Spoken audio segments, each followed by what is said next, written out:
ما اتجوزتيش فبمعايير المجتمع القطر فاتك. طب اتجوزتي وما خلفتيش فبمعايير نفس المجتمع سنك كبر ومش هتلحقي تخلفي. طب اتجوزتي وخلفتي بس ما لحقتيش تشتغلي فبمعايير نفس المجتمع انت ما عملتيش حاجه لنفسك.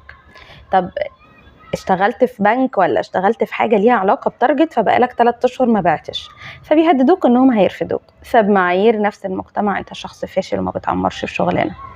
طيب نمت وصحيت من النوم لقيت قوانين بتقول انك ما تعرفش هتبقى ساكن فين كمان 7 سنين فبمعايير نفس المجتمع انت ما شلتش قرش لبكره. طب تعالوا كده بقى مع بعض احكي لكم قصه ليا وليكم علشان نعرف نتيجة سماعنا للأخبار دي بيعمل إيه في القلق عندنا والقلق ده بيوصلنا لإيه وإزاي بيأثر على سلوكنا. سنة 2018 في أمريكا قرروا يعملوا بحث على 600 فرد، 300 من المدن الزحمة زي نيويورك و300 تانيين من المدن الريفية أو الحضر. هنسمي المجموعة الأولى بتاعت المدن المجموعة ألف والمجموعة التانية بتاعت الريف أو الحضر المجموعة ب. مسكوا المجموعة ألف عرضوها لأخبار إعلامية بتقول إنه البيئة هتبقى أحسن في حالة إن إحنا نتبع سلوك بيحترم الاستدامة اللي هي الحفاظ على موارد البيئة لفترات طويلة، وده هيحسن الانبعاثات الكربونية وهيحسن درجات الحرارة. ومسكوا المجموعة ب بتاعت الريف وقالوا لهم نفس الخبر ولكن قالوا لهم العيوب بتاعت انهم لو ما التزموش. قالوا لهم ان البيئة مهددة بارتفاع درجات الحرارة وانبعاثات كربونية سامة، وقالوا لهم الخبر هو نفس الخبر بس في مجموعة ألف بلغوهم الإيجابيات لو هم التزموا وفي مجموعة ب بلغوهم السلبيات لو هم ما التزموش. اللي حصل انه الباحثين قرروا انهم يقيسوا بمقاييس كده اسم مقياس معين مكتوب في البحث بس انا مش عايزة اشغل بالكم بيه، يقيسوا القلق قبل وبعد سماع الاخبار عن مجموعة ألف والمجموعة ب. والحقيقة ان اللي هم لقوه ان المجموعة ألف قررت انها تاخد قرارات وتمشي على طرق تحسن من وضع البيئة. ما هو خلاص بقى هم حسوا ان هم وضع البيئة تمام قوي وهتتحسن لو عملوا كام خطوة، وحسوا ان الموضوع ممكن والخبر اتبلغهم بانهم الحمد لله في امان والدنيا تمام. ولكن المجموعة ب اخدت الخبر على انه ما هي كده كده خربانة، ولو عشنا النهاردة مش هنعيش بكرة والمجتمع والكوكب كله هينتهي بينا. فقرروا انهم يتعاملوا بكامل حريتهم وبكامل ارادتهم حتى لو دي عادات غلط وهتضر البيئة. الموضوع ده بيعلمنا حاجتين انا وانتوا للامانه، لانه انا اول ما قريت البحث قد ايه اخدت بالي بيأثر علينا ازاي الكلام اتقال لنا. اول حاجه واهم حاجه انه القلق ده مش من جوانا. القلق ما بيطلعش من جواك، انت مش بتنام تصحى من النوم تلاقي نفسك قلقان بخصوص موضوع معين. القلق ده بيجيلنا نتيجه افكار واخبار وعادات مجتمعيه وافكار مجتمعيه بتتبثلنا بتدخل لنا واحنا بنديها فرصة تاخد وتدي في مخنا، فبتأثر على مشاعرنا بالضغط وبالقلق، فبتأثر على سلوكنا واتجاهنا.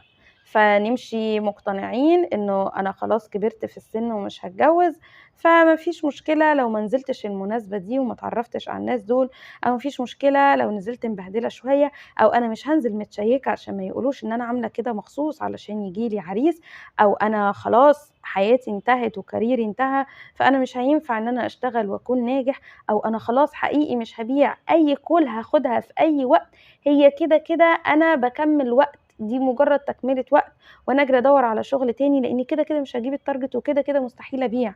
عكس مثلا لو كانوا بلغوك انك لو حققت التارجت اخر الشهر ده او بعت جزء منه ليك بونص زيادة، او هتقعد معانا 3 اشهر مدة تانية لو ما بعتش، غير لما بيبلغوك انك كمان 3 اشهر لو ما بعتش هنمشيك. الفرق كبير جدا.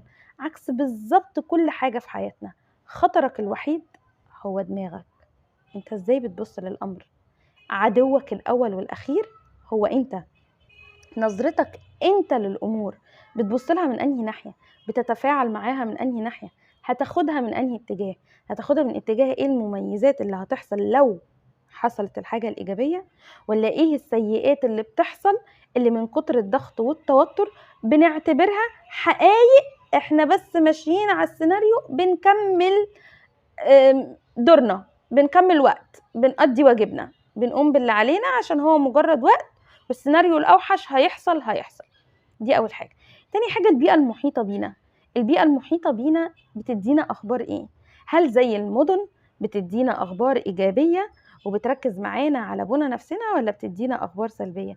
وطبعا هنا بيحضرني الميمز بتاع ابتعد عن كل ما يؤذيك، ونقول يعني أبتعد عن عيالي مثلا. طب لو اللي بيديني كل الأخبار السيئة دي أهلي اللي في البيت، أنا عارفة وبعترف معاك إنه صعب جدا تعمل حدود، ولكن مش مستحيل. صعبة في الأول لكن مش مستحيل تعمل حدود. حدود لفكرك، وحدود لنفسيتك، وحدود لكل كلام سلبي بيتقالك. وإنك تبقى عارف قيمتك اللي في نفسك وبس، وإنك تبقى عارف إن الفرص ما بتقفش والأمل ما بيموتش، ومفيش حاجة اسمها عادات المجتمع، معايير المجتمع، قوانين الشغل، أدائي في الشغل. مفيش كده. في انت شايف نفسك ازاي وباصص للأمر ازاي وهتتعامل معاه من أنهي ناحية. حاجة والأخيرة، خلي بالك من الأخبار اللي بتسمعها كل يوم. خلي بالك من الأخبار والمعتقدات اللي بتقرر إنك تثبتها وترسخها في مخك كل يوم. خلي بالك انت بتقعد مع مين، خلي بالك انت بتسمع لمين، خلي بالك انت بتشوف الأمور بأنهي وجهة نظر. أول ما هتاخد بالك إنك ما تسيبش الأفكار دي، وإنك تصدها من أول لحظة، وإنك تبقى مدرك إنها أفكار إحباط وأفكار يأس، مش هتخش في دايرة القلق والتوتر. خلي بالك من أخبار الحروب اللي بتتفرج عليها، خلي بالك من عاداتك السيئة، خلي بالك من حاجات كتير. نفسك دي غالية قوي، ووقتك ده غالي قوي، وطاقتك دي غالية جدا جدا جدا. أنا خلصت. أنا اتعلمت النهاردة كتير من البحث ده وأنا بقراه. حبيت إنكم تبقوا معايا. ما تنسوش انتوا هنا في نقطة تحول، وأنا مارينا ظريف. اعملوا فولو لايك وشير، وخلوكم جزء من الرحلة، وخلونا نتغير مع بعض حتى ولو 1%. أشوفكم على خير.